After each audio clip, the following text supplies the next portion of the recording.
All right, so today I want to talk about one of the things that is the most overlooked aspect of moving to a new location, of becoming an expat, or even doing slow travel where you're moving to a place every 3 to 6 months, something like that. Now, it's great. You've been inspired, you're reading the blogs, you're watching YouTube videos, you're seeing it on Instagram or TikTok, and you're totally inspired to move to some location, or just maybe you just don't know yet where you want to go, but you know you want to go somewhere. And that's great. It's great. It's great to be inspired. It's great to want to change our environment, want to shake things up in life. There's nothing wrong with people who graduate high school and spend the rest of their lives in their hometown. Nothing wrong with those folks, but I think it adds a little bit more color. Not in the sense of color, but a little bit more vibrancy, a little bit more stimulation, a little bit more invigoration to life when we experience different cultures, different food, different geographies, different ways people speak, different ways people interact with each other, different customs. I think it's a very healthy thing for a mature life. But along with that inspiration, you're a smart person. You want to be informed about what to expect and what you need to know before moving. Things like if you have kids, where can they go to school? Is it public? Is it private? What is the language? Do they offer language courses if it's something you need to learn? Cost of living. Do you need a car? Can you bring your car? Importing other household goods. Insurance. How are you gonna your hobbies, your recreations, do they have facilities or areas that you can explore those? Things like that are very, very important. All those Instagram and YouTube videos, and they're fantastic. Let's get that out of the way first. I'm not knocking them. It's great seeing the drone footage, the different cuisines of different locations, the high-def video, the editing skills of these folks. Look, there's some really awesome channels, Instagram Reels, that's what they do. They're there to grab our eyes and to grab our attention. That's usually their main goal. So I can understand why they might leave this one aspect out of it, but I've never heard anyone else talk about it. And I'm not here to say that I'm the first one to do it. I'm sure there are other folks who have talked about this, but this is very important. And what we're talking about is building a social circle. It's one of the most difficult things that I've found to do when moving to a new place, and I've moved to a few different countries and even some different states. Look, most of us are ordinary people, and that's okay. We all might know that person or have that friend who's just that magnetic person who can instantly walk into a room and everyone's drawn to them, attracted to them, and they can instantly make friends and start talking about commonalities. And look, I got a friend I'm thinking of right now, and it's so fun going out with him because when we go somewhere, fun things always happen. We meet new people, we experience new things, and he's just a very likable person. But all of our personalities and our comfort with social situations, they fall on a spectrum from the ultra shy person to the super extroverted person. And we all fall somewhere in the middle or on each end. And wherever we fall in, that's okay. That's just who we are. But the importance of building a social circle, things like, number one, we come from tribes. Let's be honest.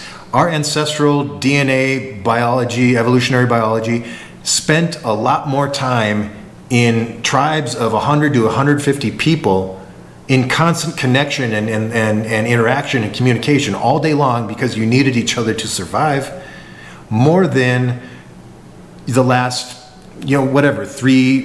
200 years where we've created this civilization, modernization, where we have the capacity to not interact with people very often and still live a life. I wouldn't call it a thriving life.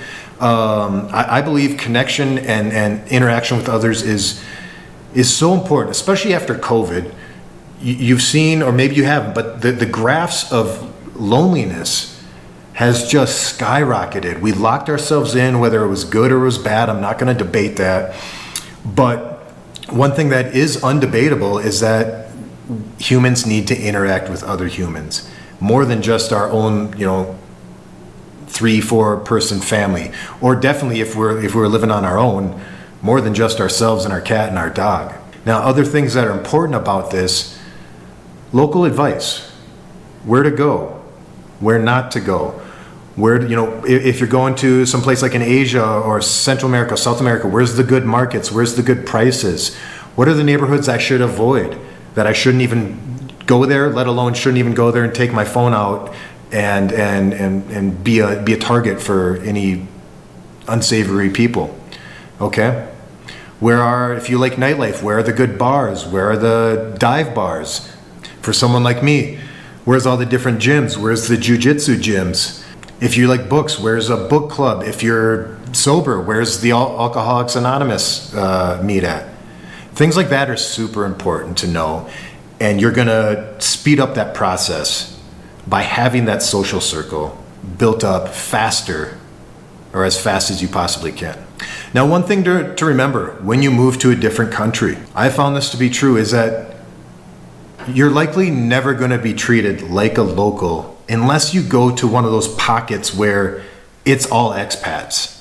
Maybe a place like San Miguel de Allende in Mexico, that has 25% people from the United States and Canada. It's a huge expat community there. Maybe Florianopolis in Brazil, if you're European. There's a lot of French, a lot of German, a lot of different cultures there from Europe. Places like that, you might get to a point where you are treated like a local, but most places you're not. You're just not going to be one of them, ever. Even if you've been there 20, 30 years, you get better at the language, you understand the customs better. Maybe you have a local business that you've opened up. You have kids there, you've started a family. Part of your family is of that heritage now. Your kids are half whatever that you married into. But even still, you're not going to be one of them. And there's nothing wrong with that. It just makes certain things more difficult. But also, I'll say this, and this is not part of what I was going to talk about today, but if you're a foreigner, there's also, in a lot of places, there's an exoticness to you. And a lot of places in Central and South America call it the gringo treatment, the blue-eyed, blonde-hair gringo treatment. Certain things you get better service. Certain things you might not, okay? But where it is difficult is really building that deep social circle. It's just one of those other things we got to get over or got to take care of as we move to these new locations. Don't let this stop you from moving to wherever you want to go, Morocco, Thailand, Ireland, Colombia. Don't let this stop you. And as a matter of fact, having to do this and having to go through this challenge will sharpen you as a human being. I guarantee you that. I guarantee you that. And that's where I have this phrase where a gi, a jiu-jitsu gi or a jiu-jitsu kimono can be, and for me is, my best travel companion. It is one of the most important things I can bring with me, or if I'm limited on space, I'll bring my rash guard so I can do a no-gi class. But why is that? Because when you plug in with a jiu-jitsu school, you're instantly plugging in with a community with a shared interest, friendship, respect, because I would say the vast majority of martial arts schools, and definitely jiu-jitsu, they have a respect. They have a level of respect just to practice the sport, respect for the academy, respect for the instructors, for the other students, okay? And there's a friendliness. You chat before class, hopefully you chat after class, all right? And you have location.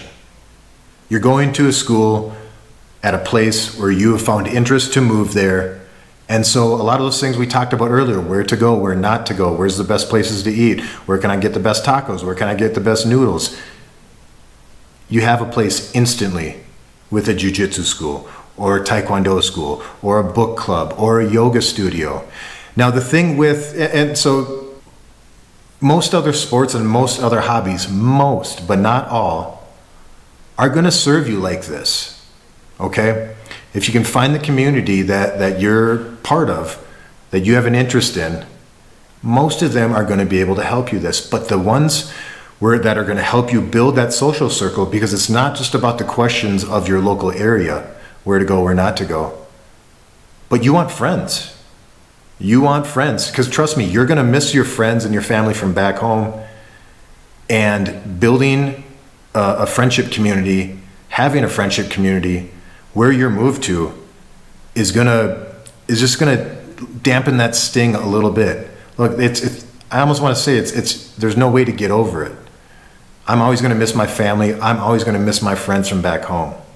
But having friends where I'm at, having people I can connect with, grab a beer with, watch sports with, train with, that dampens that a little bit. And it gives me something to look forward to. Helps me stay positive. Super important. Okay? Now, as I was getting to, the hobbies or the sports that are going to help build that connection, that will give you an edge building that connection, help you do it faster, is the ones where you have a common goal or a common struggle. Okay? I was in the Army for 9 years. I have friends that I haven't talked to in years, but I know if I called them up because of the shared struggle we went through, whether it's buddies from basic training, buddies I served in the reserves with in Minnesota, or buddies that I went to Iraq with, it'd be like no time was lost, and we'd instantly fall back into that deeply rooted friendship. And that's because of the struggle of being in the military, the struggle of going through basic training.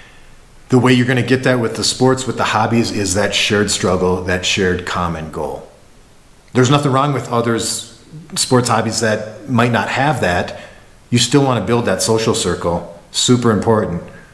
But just to have that edge, if you can pick something or focus on something where it is a shared struggle, a shared goal, that's just going to be a little bit simpler to build the social circle. So because this is super important, for me, when I moved to a new country, when I moved to a new location, okay, when I moved to Puerto Rico, when I moved to Guatemala, these four things are very important to me when I'm picking my apartment or my house.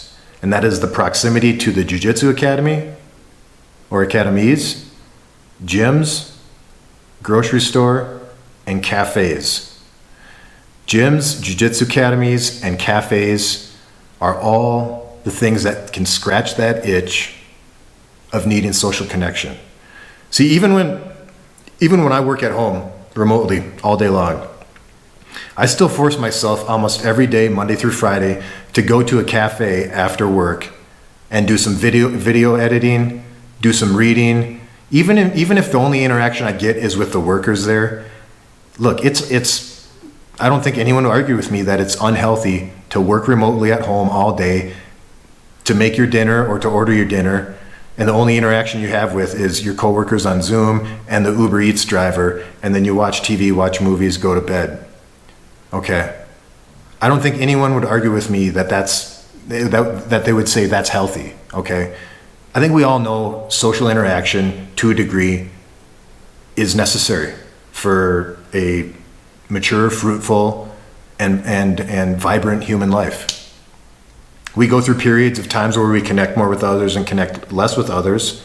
You know, maybe depression, just whatever it is, work takes us away somewhere for a bit. That happens. That's okay. That happens. But we need that connection. It's healthy for us. Look, I think aloneness is glamorized a lot these days. There's the YouTube videos about, people survive, building a shelter in the woods and living out there. There's a famous guy who built a shelter in Alaska, Dick Proenneke. It was a PBS Channel 2. Well, it was Channel 2 where I grew up. And he went to Alaska and lived from like the age of 51 to 81 by himself, built everything by hand. All he had every year was an airplane shipment that came in with some supplies he needed, maybe some extra food. But other than that, he lived off the land by himself. And the video makes it look awesome, makes it look peaceful. But look, folks, most of us aren't like that. Most of us aren't like that. I'd say it's ordinary, it's normal, and it's okay to need interaction with people. So when you're moving somewhere or thinking about moving somewhere, just remember this is one of those other important things. No less important, no more important than where you're going to live within that new country, what the cost of living is. But I think for humans, again, To have a vibrant life, we need that social connection. Look, it's fun meeting people, making friends of other cultures, learning about them, learning about their life, about their family, what their interests are. Okay? I think it's fantastic. And it's one of the intangible benefits of traveling. So don't forget, a gi or a kimono is your best travel companion. Go out there, find your place, do the research, but don't research forever. Pull the trigger and go.